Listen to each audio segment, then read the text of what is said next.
Hi, this is Zizaran with another Blight Path of Exile League Start Guide, and this time it's Chieftain Flameblast Totems. And remember, cool guys don't look at explosions. So with that lame joke out of the way, Ignite has been buffed in Blight, and with how the Blight mechanics work, Totems and Prolif should be very strong for this league. So this should be a really good league starter for the Blight launch. It requires virtually no items and it's super budget. It should be extremely good for hardcore, softcore, and solo self-found. So no matter what league you end up with, this build guide should be amazing for you. And it should look very nice. Like watching the Ignite Proliferation, beautiful. I'm about to show a video that we pre-recorded about how our POBs are, what they look like. If you're already familiar with how in-depth they are and you have seen that before, skip this. It's in the description down below, like what timestamp to click. If you haven't seen it, I recommend watching it at least once because my POB is very different from every other streamer's. So first you need Path of Building.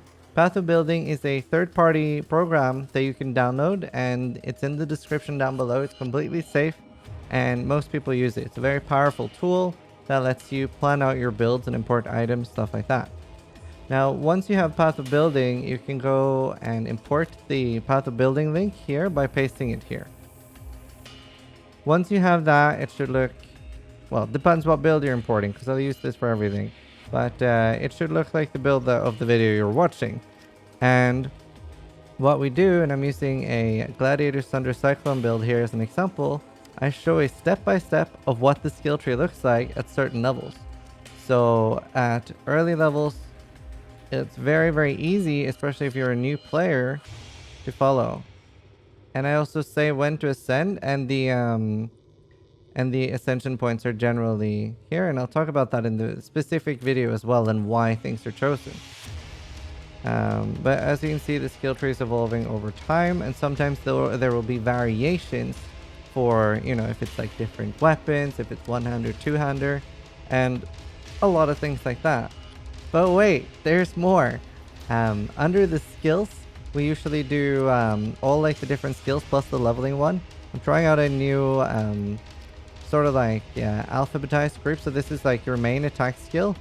So as you can see here, you have ground slam to 8 to 12, but at 12 it gets replaced by Sunder, and I kept that in the same like A, just so you're understanding what I'm replacing it with if there's no leveling video accompanying it. So hopefully that'll make it very clear. Same here with obviously at early level you're using Ancestral Protector, and then you replace that same B with War Chief later on. So we'll also put notes, like for example here, Pulverize doesn't exist yet in Path of Building, and there's a few things that they're just not in Path of Building at the time that I'm making this guide. This is going to happen a lot on videos that are made around launch, just Path of Building's not updated yet. So that's just not what much we can do about. And for the most part, I'll always put gems in a priority level. Like my first priority is always going to be Onslaught, just because it ups your clear speed so much while killing. And you can see like different utilities and stuff. And another example here is plus blood and sand, because that again doesn't exist in Path of Building. We also have different types of items. So here we have early game axis, mid game axis, and end game axis. I think the jewels are displayed here. Yes. So the way I do this is I make some like fairly okay items that are like, you know, depending on how fast you play, somewhere that you'll have them between day 1 to 3. And if you don't know how to get a tabula, for example, you can farm that in Act 9 fairly easily in Blood Aqueduct. And we go through here, and it's I never in my guides will put resists on the life gear, because just you need to be resist capped. That's very important. 75% all resist. Remember that you lose resist in Act 5 and 10. And then on the jewels, I'll try to do 4-slot jewels and try to say as many good stats as possible for that build. So there's no like, you don't see the same one twice here, but all of these work for the build. Hopefully that'll help. And then this is generally how I recommend rolling flasks. There's even more in the notes as well. Mr. Madiki will generally go through and tell you exactly where to buy the skill gems that you're needed. This is actually a tip by another streamer called Lyric, who said it was sad there was nothing like this in Path of Exile guides. I was like, that is actually a great idea for new players. So we have that. So if you're wondering where to buy things, or if it can't be bought by your specific class, we call it a mule. Then you have to use another character to use it or to buy it. And all the details for that is in here. So hopefully it now makes more sense how to use the guides and how they work. Let's continue with the build guide. So, as I said, this is a Flameblast Chieftain spell totem build, and it focuses on the Ignite Proliferation. And what that means is that when one monster is ignited and dies, that Ignite will continue to spread to other monsters. So you'll have like a cascading effect where it'll just like splash out and kill everything, hopefully on the screen. And yeah, it should have really decent clear speed and also fairly good tank. And this should be very, very good for the Blight tower defense encounters. And you have your own portable towers. How can we go wrong? The build's also very safe. You know, being totems is very nice. And Chieftain has a lot of nice safety features. And part of the reason why this is so easy to gear, especially on SSF, is that you get 100% fire resistance for free. So you barely need any on your actual gear. So we're trying out a new thing where we take a lot of the frequently asked questions for builds in the past, and we sort of included that in the guide to make sure that we haven't missed things. Feel free to give feedback on this in particular and see if it helps for you.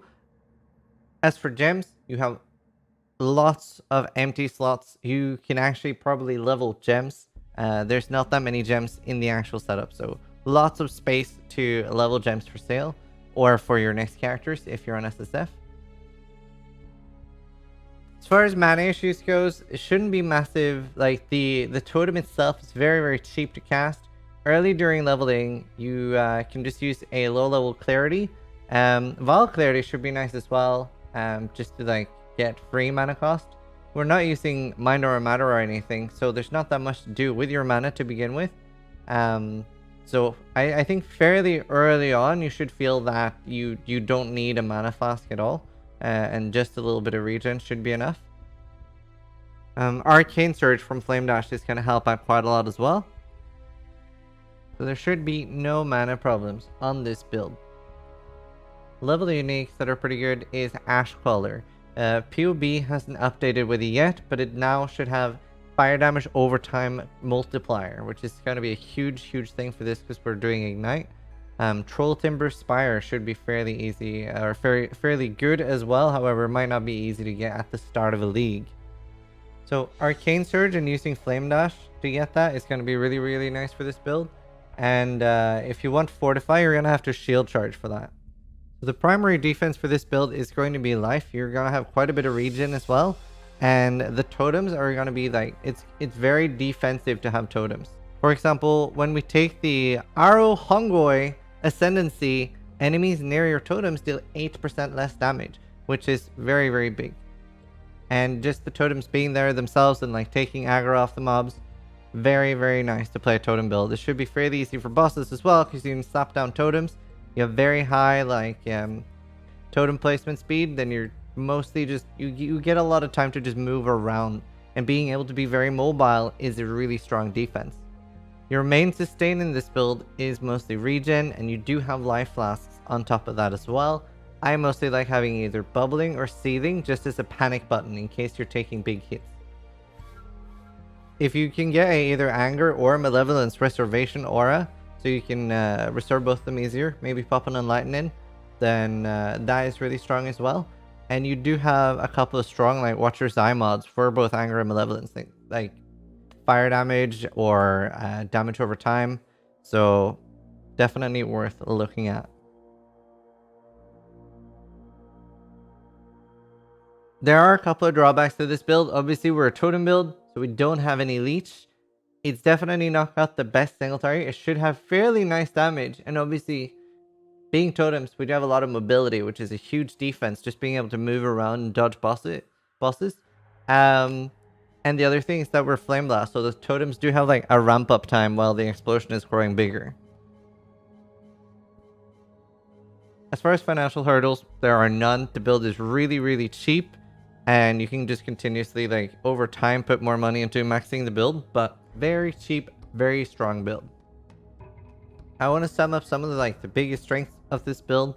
It's extremely budget friendly, very easy to learn. If you're new to Path of Exile, it's very easy to figure out. You just run around right clicking down your totems. They take care of the rest. Totems act as a very, very strong secondary defense, even though they're not like giving you any life for defenses that way. Just by being on the screen, they're giving you a big opportunity to survive. And the build has like a lot of room for growing with proper gear investment, and it's so cheap to start out.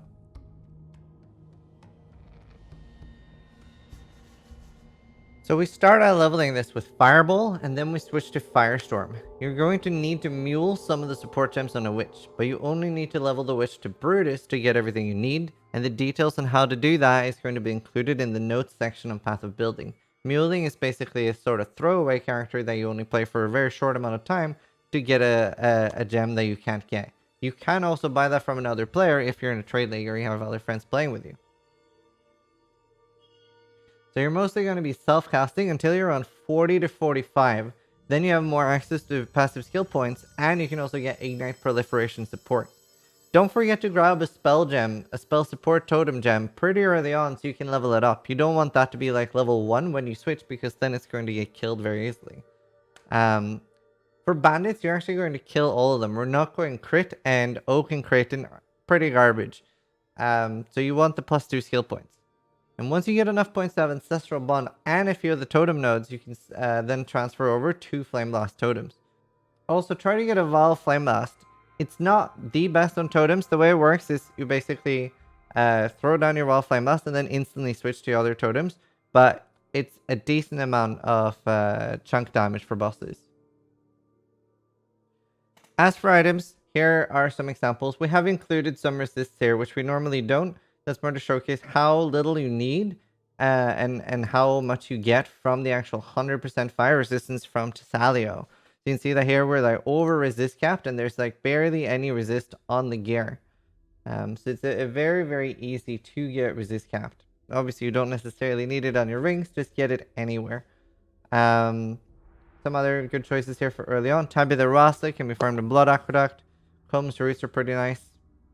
They're a bit slow, so you do want to like use movement skills like shield charge and stuff. I generally would recommend 30 MS boots, but you know, it depends how tanky you want to be. Troll Timber Spire is nice, getting some more leech off your totems and AoE, and there's life on it. Definitely really good early on. You can get like shaped shields with +1 totem as well.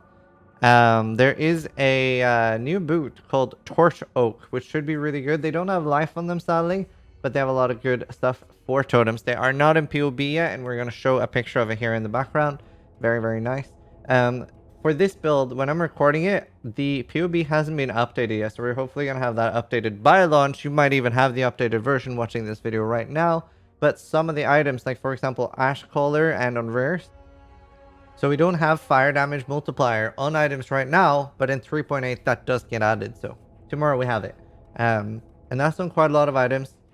It's also on Steering Touch, and that is another end game. We're gonna be adding 2, hopefully, more sets to this build that you will see in the end game version, which isn't in the one I'm recording from right now. So one option is gonna be, for example, Steering Touch and a Comb's Heart. It's gonna be really, really tanky, and you could play around with an Elder Horror Helmet, and then having like Shield Charge or like 2 one-handers.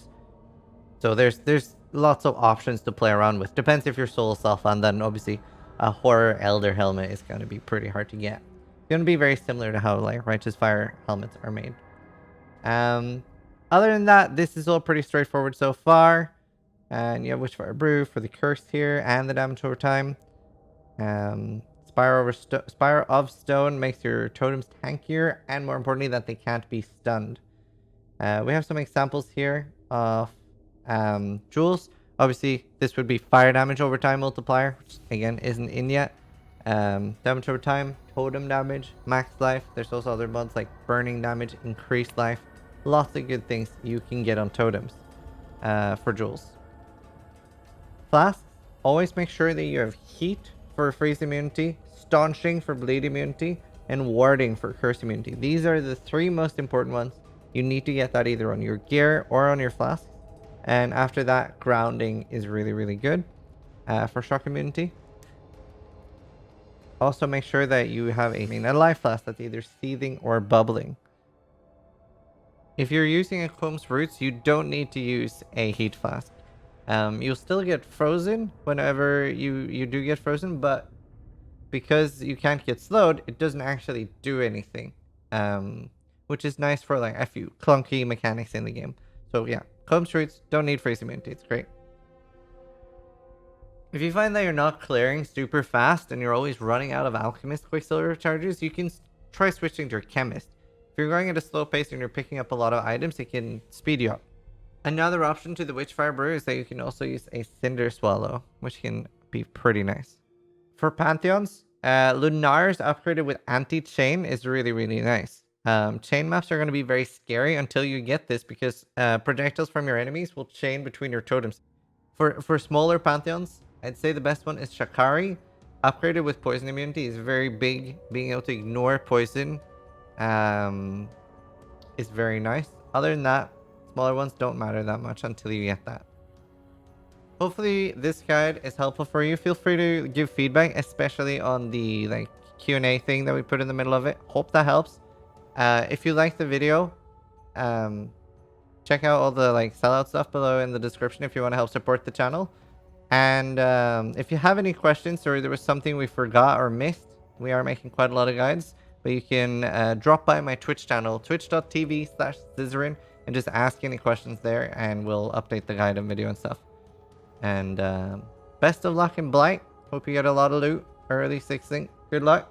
And guys, remember, try to die less than I do.